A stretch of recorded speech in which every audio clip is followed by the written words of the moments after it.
de personnes, en effet, se sont rassemblées hier à Pointe-à-Pitre, en Guadeloupe, environ 500 à Fort-de-France, en Martinique, pour protester contre la loi sur l'obligation vaccinale et le pass sanitaire.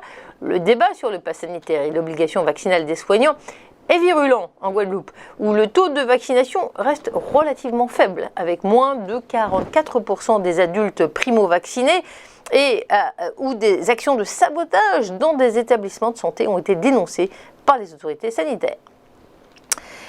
Après des jours de tension, le Sénat américain a éloigné la menace d'un défaut de paiement catastrophique des États-Unis en approuvant hier un texte qui permettra de relever le plafond de la dette. C'est quand même la première puissance mondiale qui repousse cette échéance jusqu'en décembre. Seuls les sénateurs démocrates ont approuvé ce projet qui relève la limite d'endettement du pays de 480 milliards de dollars et lui permet d'honorer ses paiements jusqu'à la fin de l'année. La Chambre des représentants, à majorité démocrate, doit désormais lui donner son feu vert.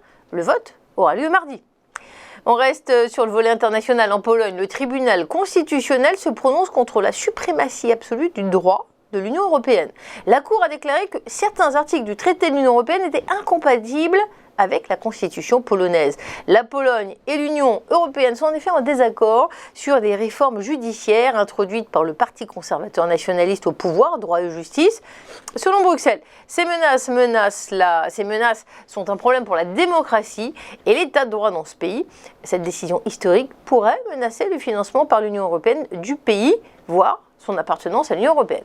On tourne une page de publicité et puis on passe au chrono-CAC.